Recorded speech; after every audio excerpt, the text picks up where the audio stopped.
नमस्कार दोस्तों, आपका स्वागत है आपके अपने YouTube channel study with Jupiter में। दोस्तों, आज हम मराठा साम्राज्य का भाग 2 पढ़ेंगे। इसके अंतर्गत हम मराठा साम्राज्य की प्रशासन व्यवस्था को बारे में देखेंगे। इसमें शिवाजी की जल सेना, थल सेना तथा जो इनके पैदल घुड़सवार सेना थी इसके बारे में देखेंगे तथा भू राजस्व व्यवस्था के बारे में भी देखेंगे।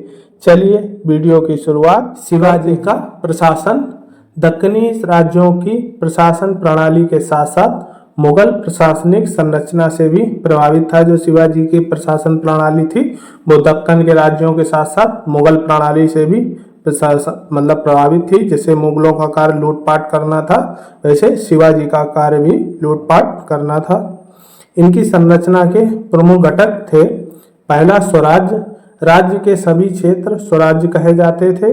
शिवाजी ने स्वराज्य की अवधारणा स्थापित की, जिसका अर्थ होता है स्वशासन, जिसका उद्देश्य निर्णय लेने की प्रक्रियाओं में स्थानीय समुदायों को सशक्त बनाना।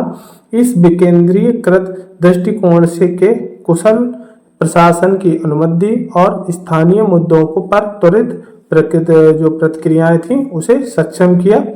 जो प्रशासन की सबसे बड़ी इकाई थी प्रांत थी। प्रांत से छोटी तरफ, तरफ से छोटा मौजा और मौजा से छोटा गांव सबसे छोटी इकाई थी। ये शिवाजी की प्रशासन की इकाइयां हैं।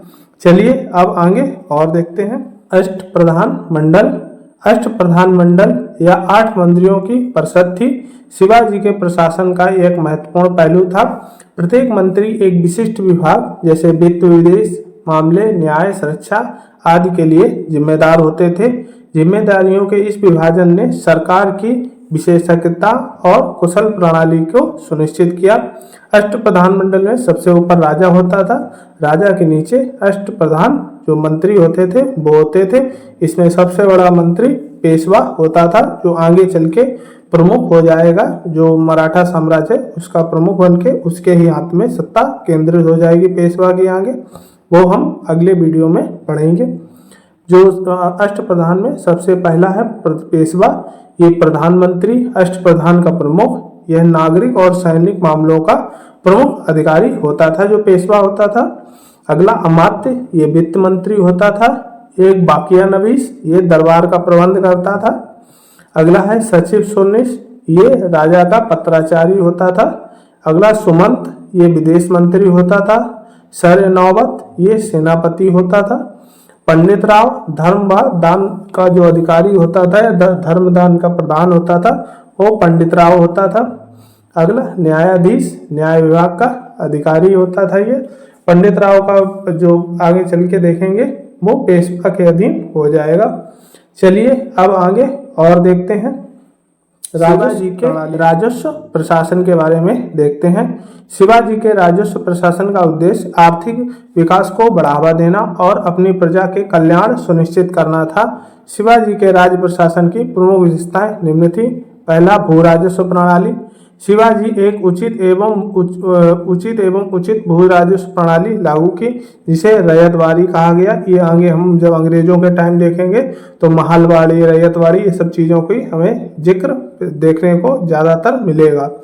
इस प्रणाली के तहत किसानों को उनकी भूमि का प्रत्यक्ष मालिक माना जाता था। वे अपनी कृषि उपज का एक निश्चित प्रतिशत राजस्व के रूप में देते थे। इस दृष्टिकोण ने कृषि उत्पादकता को बढ़ा दिया और कृषि समुदायों को स्थिरता प्रदान की। शिवाजी भू राजस्व का 40% लेते थे। जिस प्रकार औरंगजेब 50% लेता था तो शिवाजी 40% लेते थे, लेकिन अकबर के समय में ये लगभग 10 से 25% के बीच में था। लेकिन शिवाजी तथा औरंगजेब के टाइम ये बढ़कर 40% तथा 50% हो जाता है। शिवाजी ने सीधे किसानों से कर की वसूली की। भूमि मापन के लिए काठी का चलन शुरू किया। 20 काठी का एक बीघा होता था और 120 बीघा में एक चवर होता था। किसानों के प्रोत्साहन के लिए उगाऊ नामक कृषि ऋण चलाया। ये शिवाजी के राजस्व कुछ व्यवस्था थी। इस प्रकार की भू राजस्व प्रणाली। चलिए आगे राजस्व प्रणाली से जुड़े और चीजें देखते हैं। अगला है कराधान सुधार जो कर में जो सुधार किए गए। शिवाजी ने अपनी प्रजा पर बोझ कम करने के लिए विभिन्न कराधान सुधार लागू किए। जैसे औरंगजेब हमने बताया, अब औरंगजेब 50% लगभग कर लेता था, तो शिवाजी ने थोड़ा कम कर दिया, तो 40% कर दिया। उन्होंने तीर्थ यात्रा कर और बेगार जैसे दमनकारी करों को समाप्त कर दिया और व्यापार और वाणिज्य पर उचित कर लगाए। इन उपायों से आर्थिक गतिविधियों को प्रोत्साहन मिला और उनके राज्यों में समृद्धि को बढ़ावा मिला। शिवाजी की सैन्य प्रशासन ने उनके राज्य की सुरक्षा की और उसकी सीमाओं के विस्तार की में महत्वपूर्ण भूमिका निभाई। उनके सैन्य प्रशासन के प्रमुख थे। कर प्रणाली अब देखते हैं। चौथ था, ये शत्रु राज्य से वसूला जाता था। जहां भी शिवाजी आक्रमण करते थे या लूटपाट करने जाते थे शत्रु राज्य पे, चाहे वो हिंदू हो चाहे मुस्लिम हो, कोई उससे मतलब नहीं होता था। इनका काम लूटपाट करना था। तो जहां पे लूटपाट करते थे वहां पे चौथ कर वसूल करते थे जनता से जबरन। अगला है सरदेशमुखी। ये कर अपने राज्य की जनता के, जो मतलब इनके क्षेत्र में अधीन था, उससे ये कर लिया जाता था। राज्य के प्रधान होने के नाते अपनी प्रजा से लेते थे और जो शत्रु राज्य पे हमला करके कुछ समय के लिए लूटपाट करते थे, वहां पे रहते थे 10-5 दिन जो कुछ, तो उनसे ये चौथ नामक कर लिया जाता था। इससे जनता काफी दुखी होती थी। अगले है सुसंगठित सेना। इनके बारे में देखते हैं। शिवाजी ने एक दुर्जय सेना का निर्माण किया जिसे मराठा नौसेना और पैदल सेना थी, इसके नाम से जाना जाता है। मराठा नौसेना और पैदल सेना के नाम से, मराठा पैदल सेना के नाम से जाना जाता है। इसी में घुड़सवार सेना भी आएंगी। उन्होंने अनुशासित, प्रशिक्षित, गुणवत्तापूर्ण हथियार और रणनीतिक योजना के जोर पर, जिससे उनकी सेना को दुर्जय विरोधियों पर काबू पाने में मदद मिली। चलिए अब इस शिवाजी की नौसेना के बारे में देखते हैं। नौसैनिक शक्ति। जल सेना कोलाबा में रहती थी। जो इनकी जल सेना थी वो कोलाबा में रहती थी। 80 नौसैनिक जहाज थे। दरिया सारंग, मऊ नायक भंडारी प्रमुख नौसैनिक कमांडर थे। नौसैनिक शक्ति के महत्व को पहचानते हुए शिवाजी ने कोंकण तट पर एक शक्तिशाली नौसैनिक बेड़ा स्थापित किया। इस बेड़े के व्यापार मार्गों को सुरक्षित करने के लिए, तटीय क्षेत्रों पर रक्षा करने और अपना प्रभाव बढ़ाने के लिए महत्वपूर्ण भूमिका निभाई। ये इनकी नौसैनिक शक्ति थी। नोट जाजीरा की सिद्धि। अफ्रीका मुगलों की नौसेना समर्थ थी, मतलब जो इनके समर्थक थे मुगलों के, वो जजीरा के सिद्धि थे। अगली है थल सेना। थल सेना की सबसे छोटी इकाई नायक थो, इसमें 9 सदस्य होते थे। थल सेना की सबसे बड़ी इकाई होती थी सरे नौबत, इसमें 7000 सदस्य होते थे। अगली है घुड़सवार सेना। इसमें बरंगी राजकीय सैनिक घोड़ा हथियार राज्य देता था। ये जो बरंगी होती थी घुड़सवार सेना, ये राज्य के अधीन होती थी और इसमें जो हथियार घोड़ा होता था वो राज्य द्वारा प्रदान किया जाता था। अगली है सिलेदार। ये अस्थायी घुड़सवार होते थे, केवल लूटपाट और युद्ध करने के लिए इनको इकट्ठा किया जाता था कि दुश्मन राज्य पे हमला करेंगे और वहां पे चौथ नामक कर वसूल करेंगे और प्रताड़ित करेंगे। उसके लिए सिलेदार इकट्ठे किए जाते थे। ये लूटपाट करके अपना इकट्ठा करते थे धन, और इसको घोड़ा हथियार खुद जुटाना पड़ता था। जो सिलेदार होते थे वो घोड़ा हथियार खुद जुटाते थे। चलिए अब आगे और न्यायिक सुधार देखते हैं। शिवाजी ने एक निष्पक्ष और कुशल न्यायिक प्रणाली की स्थापना की, जिसे हिंदवी स्वराज के नाम से जाना जाता है। इस प्रणाली में कानून शासन को निष्पक्षता पर जोर दिया गया, जिससे सभी को न्याय तक समान पहुंच प्रदान की गई। जमीनी स्तर पर विवादों को सुलझाने के लिए न्यायालय के नाम से की जाने वाली स्थानीय अदालतों की स्थापना की गई। न्यायालय के नाम से जो स्थानीय अदालतें थीं उन्हें न्यायालय के नाम से जाना गया। अब जो इनका स्थानीय प्रशासन शासन था उसके बारे में देख लेते हैं शिवाजी के। शिवाजी ने पंचायतों या ग्राम परिषदों की एक प्रणाली शुरू की, जिसने स्थानीय शासन में महत्वपूर्ण भूमिका निभाई। शिवाजी के प्रशासन में कुछ प्रमुख पहलू निम्न प्रकार थे। पहला, प्रशासनिक सुधार। शिवाजी ने विभिन्न प्रशासनिक सुधारों की शुरुआत की, जो विकेंद्रीय शासन के स्थानीय सशक्तिकरण पर केंद्रित थे। उन्होंने सभी स्तरों पर प्रभावी शासन सुनिश्चित करते हुए क्षेत्रीय और स्थानीय प्रशासन की एक प्रणाली स्थापित की। चलिए अब आगे और देखते हैं रणनीतिक स्थानिक की किलेबंदी, जो रणनीतिक स्थान थे उनकी किलेबंदी के बारे में देखते हैं। शिवाजी ने रणनीतिक रूप से अपने राज्य भर में प्रमुख स्थानों जैसे किले की मजबूत किया और 9 सैनिक अड्डों और प्रशासनिक केंद्रों के रूप में कार्य करते थे। इन किलेबंद संरचनाओं में उनके साम्राज्य की रक्षा और प्रशासन ने एक महत्वपूर्ण भूमिका निभाई। अगला, व्यापार और वाणिज्य को इन्होंने बढ़ावा दिया, क्योंकि ये समुद्र के किनारे स्थित थे इनका साम्राज्य, तो इन्होंने व्यापार और वाणिज्य को बढ़ावा दिया। शिवाजी ने बाजार स्थापित करे और उद्योगों के विकास के प्रोत्साहन करके व्यापार और वाणिज्य को सक्रिय रूप से बढ़ावा दिया। उन्होंने ऐसी नीतियां लागू की जिन्होंने व्यापार मार्गों को सुविधाजनक बनाया और व्यापारियों की रक्षा की, जिससे आर्थिक समृद्धि को बढ़ावा मिल सके। बुनियादी ढांचे का विकास, शिवाजी ने बुनियादी ढांचे के विकास पर जोर दिया, जिसमें सड़कों, पुलों और जल प्रबंधन प्रणालियों का निर्माण किया जा सके। इन प्रयासों का उद्देश्य कनेक्टिविटी में सुधार करना, व्यापार को सुविधाजनक बनाना और अन्य राज्यों में समग्र विकास को बढ़ावा देना था। चलिए अब आगे और देखते हैं स्थानीय सुधारों के बारे में। कला और साहित्य का संरक्षण इन्होंने किया। शिवाजी कला और साहित्य के संरक्षक थे। उन्होंने मराठा साहित्य के विकास के प्रोत्साहन के लिए विद्वानों और कवियों का समर्थन किया। इस संरक्षण में क्षेत्रीय संस्कृति को बढ़ावा देने और ऐतिहासिक खातों को संरक्षित करने में महत्वपूर्ण भूमिका निभाई। अगला, राजनयिक संबंध। शिवाजी ने विभिन्न क्षेत्रीय शक्तियों के साथ राजनयिक संबंध बनाए।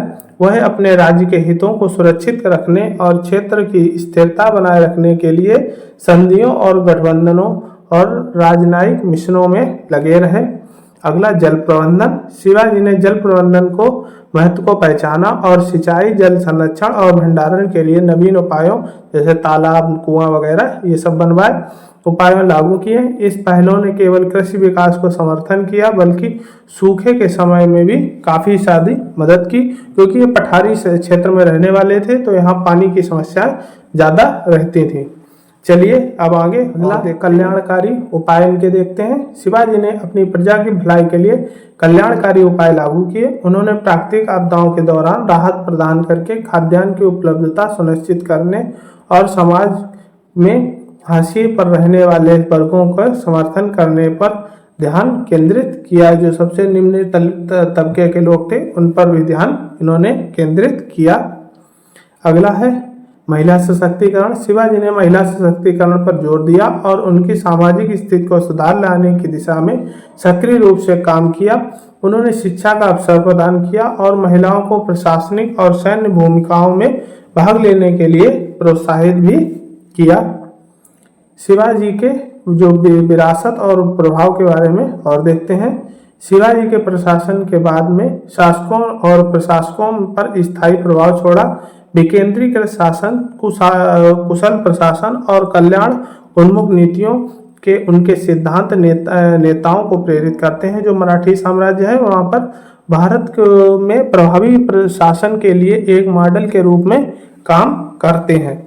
चलिए अब आगे जो मराठा कालीन मुद्राएं थी उनके बारे में देखते हैं। मराठा राज्य में चलने वाली मुद्राएं, जो शिवाजी के जो प्रशासन था मराठा प्रशासन, उसमें चलने वाली मुद्राओं को देखते हैं। एक थी पगवाड़ा, ये स्वर्ण मुद्रा होती थी। एक है रुक्का, ये मराठी तांबे की मुद्रा होती थी। कहीं कहीं चांदी की मुद्रा को भी रुक्का बोलते थे।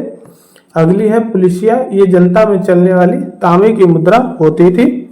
अन्य महत्वपूर्ण तथ्यों को देखते हैं। शिवाजी ने शक्तिशाली देशमुखों की सहायता से राज्य की स्थापना की। जो शिवाजी थे उन्होंने जो शक्तिशाली देशमुख थे उनकी सहायता लेके शक्तिशाली राज्य की स्थापना की। मराठों के प्रशासन में गांव के लेखपाल को कुलकर्णी कहा जाता था। देशमुख और देशपांडे जिला स्तर के अधिकारी होते थे। शिवाजी ने अष्टप्रधान को प्रारंभ किया और संभाजी ने इसे समाप्त कर दिया। जो शिवाजी होते हैं वो अष्टप्रधान का निर्माण करते हैं और संभाजी इसे समाप्त कर देते हैं। जमींदारों ने भू राजस्व 25% लिया जाता था। जो जमींदार होते थे उनसे 25%, आम जनता से 40% और जो उनके अधिकारी होते थे शायद उनसे 10%। दक्कन के प्रमुख राजस्व संग्राहकर्ता से भू राजस्व का 10% हिस्सा लिया जाता था। जो भू राजस्व का संग्राहक होता था उससे केवल 10% लिया जाता था। शिवाजी ने छत्रपति मराठा कुलभूषण हिंदय धर्म उद्धारक मतलब हिंदू धर्म उद्धारक गौ ब्राह्मण संरक्षक की ये उपाधियां धारण की। चलिए अब आगे अन्य महत्वपूर्ण तथ्यों में और देखते हैं। इतिहासकार स्मिथ ने शिवाजी के प्रशासन को डाकू प्रशासन कहा। डाकू प्रशासन क्यों कहा? क्योंकि इनकी जो प्रशासन प्रणाली थी वो लूटपाट करने पर ज्यादा केंद्रित थी। इनका राजस्व लूटपाट से ज्यादा केंद्रित होता था और चौथ चांस नामक कर से ये बहुत सारा धन इकट्ठा करते थे और इनका शत्रु राज्य पे हमला करना और वहां पे लूटपाट करके हर तरीके से धन इकट्ठा करना इनका मुख्य उद्देश्य होता था। शिवाजी को औरंगजेब ने पहाड़ी चूहा कहा। जो औरंगजेब होता है वो इनको पहाड़ी चूहा कहता है क्योंकि ये छुप के वार करते थे पहाड़ों से, इसलिए इन्हें पहाड़ी चूहा कहा गया। इसे गोरिल्ला पद्धति भी कहा जाता था। शिवाजी की सेना 3 भागों में बटी थी। पागा सेना नियमित घुड़सवार सैनिक होते थे, सिलाहदार अस्थायी घुड़सवार सैनिक होते थे और पैदल जो पैदल सेना होती थी उसे पैदल कहते थे। शिवाजी ने सर्वप्रथम नौसैनिक बेड़ा कोलाबा में स्थापित किया था। अभी हमने देखा था नौसैनिक शक्ति में कोलाबा में इनका सर्वप्रथम जो नौसैनिक बेड़ा होता है वो स्थापित किया जाता है।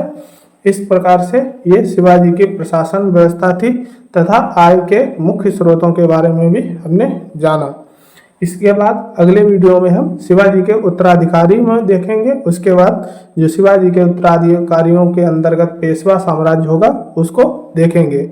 आज के लिए इतना ही। वीडियो अच्छा लगा हो तो लाइक करें, सब्सक्राइब करें, शेयर करें। आज के लिए इतना ही। धन्यवाद।